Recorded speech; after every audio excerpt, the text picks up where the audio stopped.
स्वागत करतो. आता पाहूयात बातम्या विस्तारानं. लोकसभेत आज पंतप्रधान नरेंद्र मोदी यांनी पश्चिम आशियातल्या संघर्षाच्या प्रमुख पैलूंची रूपरेषा मांडताना या विषयावर भारताची भूमिका स्पष्ट केली. या परिस्थितीवर मात करण्यासाठी सज्ज राहण्याचं आणि एकजूट दाखवण्याचं आवाहन पंतप्रधानांनी यावेळी केलं. संघर्ष सुरू असूनही देशात ऊर्जेचं संकट नाही, जागतिक संकटाचा भार शेतकऱ्यांवर पडणार नाही असं सांगत शेतकऱ्यांना पुरेशी खतं आणि विजेसाठी पुरेसा कोळसा उपलब्ध होईल अशी ग्वाही त्यांनी दिली.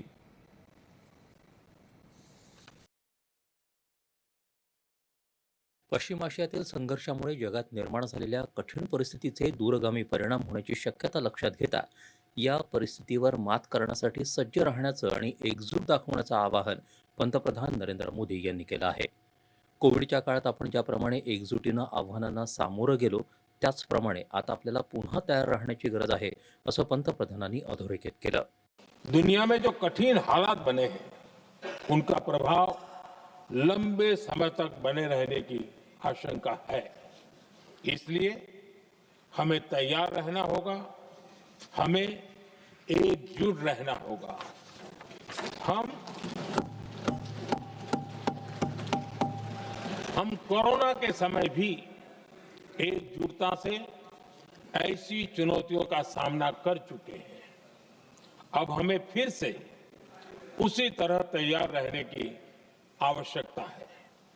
धीरज के साथ, संयम के साथ, शांत मन से हमें हर चुनौती का मुकाबला करना है और यही हमारी पहचान है, यही हमारी ताकत है। और हाँ, हमें बहुत सावधान और सतर्क भी रहना है। संघर्षग्रस्त आणि याचा परिणाम झालेल्या देशांशी भारताचे व्यापक व्यापारी संबंध आहेत. ज्या प्रदेशात युद्ध सुरू आहे तो प्रदेश जगभरातील इतर देशांसोबतच्या आपल्या व्यापारासाठी एक महत्त्वाचा मार्ग देखील आहे. मोठ्या प्रमाणात कच्चं तेल, वायू, खतं आणि अनेक जीवनावश्यक वस्तू होर्मुझच्या सामुद्रधुनीतून भारतात येतात. हा संघर्ष सुरू झाल्यापासून होर्मुझच्या सामुद्रधुनीतून होणारी जलवाहतूक अधिकाधिक कठीण झाली आहे. असं असूनही पेट्रोल, डिझेल आणि गॅसच्या पुरवठ्यावर लक्षणीय परिणाम होऊ नये यासाठी केंद्र सरकारनं पुरेपूर प्रयत्न केले आहेत असं पंतप्रधानांनी सांगितलं. भारत आपल्या एलपीजीच्या गरजेपैकी 60% एलपीजी आयात करतो. पुरवठ्यातील अनिश्चिततेमुळे सरकारनं घरगुती एलपीजी ग्राहकांना प्राधान्य दिलं असून घरगुती एलपीजी उत्पादनही वाढवलं जात आहे. देशभरात पेट्रोल आणि डिझेलचा पुरवठा स्थिर राहावा यासाठी देखील सातत्यपूर्ण प्रयत्न केले जात आहेत असं पंतप्रधान म्हणाले. देशात ऊर्जेचं संकट नाही, देशभरात पेट्रोल आणि डिझेलचा पुरवठा सुरळीत सुरू आहे. भारताकडे 53 लाख मेट्रिक टनांपेक्षा जास्त पेट्रोलियम साठा असल्याचं त्यांनी सांगितलं. देश 65 लाख मेट्रिक टनांपेक्षा जास्त अतिरिक्त साठवणुकीच्या व्यवस्थेवरही काम करत आहे. गेल्या 11 वर्षात देशाच्या शुद्धीकरण क्षमतेत लक्षणीय वाढ झाली असून सरकार विविध देशातील पुरवठादारांच्या सतत संपर्कात आहे. शक्य असेल तिथल्या स्रोतांमधून तेल आणि वायूचा पुरवठा सुरू राहील हे सुनिश्चित करण्याचा प्रयत्न सुरू आहे असं ते म्हणाले. भारत में बड़ी मात्रा में कच्चा तेल, गैस और फर्टिलाइजर जैसी अनेक जरूरी चीजें हॉर्मुज स्ट्रेट के रास्ते से आती हैं।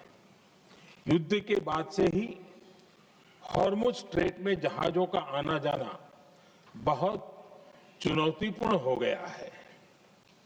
बावजूद इसके हमारी सरकार का ये प्रयास रहा है कि पेट्रोल, डीजल और गैस की सप्लाई बहुत ज्यादा प्रभावित न हो, देश के सामान्य परिवारों को परेशानी भी कम से कम हो, इस पर हमारा फोकस रहा है।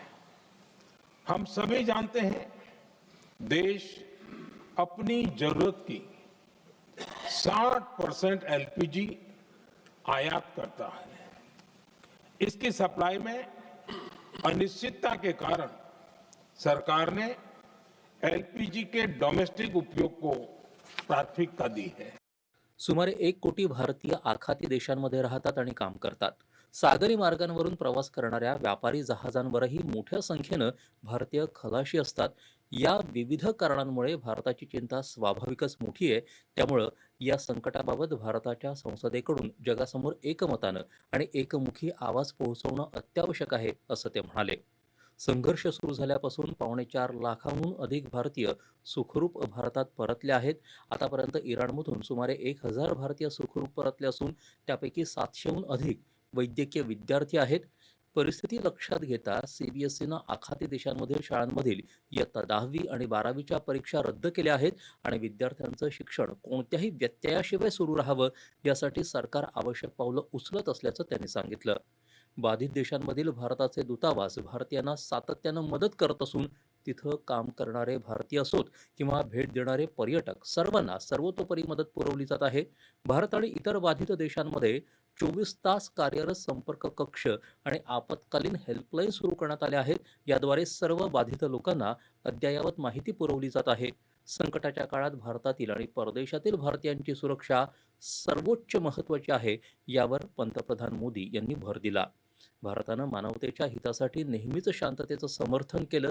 या समस्येवर संवाद आणि मुत्सद्देगिरी हाच एकमेव उपाय आहे. तणाव कमी करून हा संघर्ष संपुष्टात आणणं हा भारताचा प्रयत्न असल्याचं पंतप्रधानांनी सांगितलं. या युद्धात कोणाचाही जीव धोक्यात घालणं हे मानवतेच्या हिताचं नाही. त्यामुळं सर्व पक्षांनी लवकरात लवकर शांततापूर्ण तोडगा काढावा यासाठी त्यांना प्रोत्साहित करणं हा भारताचा प्रयत्न आहे, असं पंतप्रधान मोदी यांनी लोकसभेत सांगितलं. भारत हमेशा से मानवता के हित में और शांति के पक्ष में अपनी आवाज उठाता रहा है। मैं फिर कहूंगा कि बातचीत और कूटनीति ही इस समस्या का समाधान है।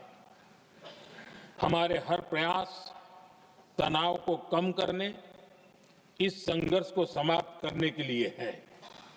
इस युद्ध में किसी के भी जीवन पर संकट मानवता के हित में नहीं है। इसलिए भारत का प्रयास सभी पक्षों को जल्द से जल्द शांतिपूर्ण समाधान के लिए प्रोत्साहित करने का है।